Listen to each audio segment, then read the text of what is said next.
Hello साथीहरू, तपाईहरुलाई स्वागत छ अबाउट मेडिसिन युट्युब च्यानलमा। साथीहरू, आज म तपाईहरुलाई एउटा महत्त्वपूर्ण औषधि हैन, यो औषधि हेरिराख्नु भएको छ। यो भनेको एचआरजेडी है, एचआरजेडी जुन यो खास गरेर ट्युबरकुलोसिसमा युज गर्ने औषधि हो। एचआरजेडी यो औषधि नेपाल सरकारबाट मात्रै प्राप्त हुने गरिन्छ हैन। खासै क्लिनिकहरुमा यो औषधि पाउँदैन।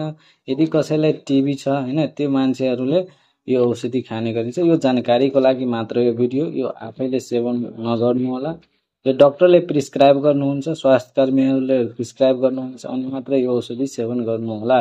साथीहरू, यो यहाँ छ हेर्नुस्, रिफाम्पिसिन, आइसोनियाजाइड, प्याराजिनामाइड, इथाम्बुटोल, जम्मा 4 वटा 1 2 3 र 4 वटा औषधि छ नि। हो यहाँ हेर्नु, यो यस्तो कलर छ। यो भनेको इन्टेन्सिभ फेजमा दिने गरिने औषधि हो है।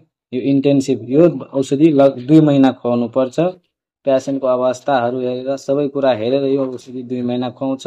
यसपछि हुन्छ एउटा कन्टिन्युअस फेजमा जान्छ जसमा एचआर मात्रै हुन्छ, त्यो 4 महिना। यो भनेको आम खास गरेर पल्मोनरी र माइनर टिबीहरू हुन्छ नि, सिम्पल किसिमको टिबी, तिनीहरूमा यो औषधि प्रयोग गर्ने गरिन्छ। यो औषधि वेट अनुसार दिन्छ है। नेपाल सरकारको नेशनल ट्युबरकुलोसिस जुन प्रोग्राम छ, त्यो प्रोग्रामको वेट अनुसार यो औषधि दिने गरिन्छ। यो औषधि जस्तै कि अब 30 देखि 39 किलोको छ भने 2 वटा ट्याब्लेट दिनु हैन। 2 वटा ट्याब्लेट खान्छ 30 देखि 39 किलोकोलाई।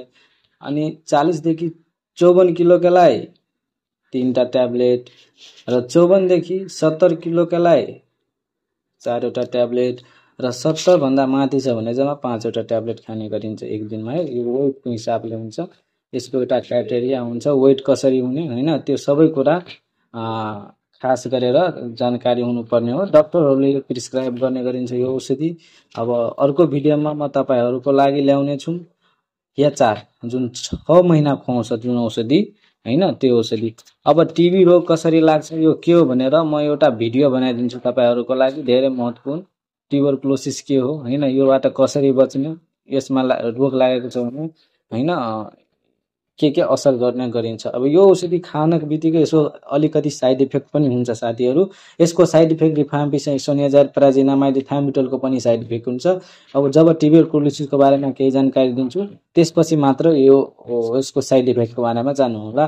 तर यो औषधि यस्तो हुन्छ है, हेर्नुस्, यो ट्युबरकुलोसिसको औषधि हो, ध्यान दिनुस् है।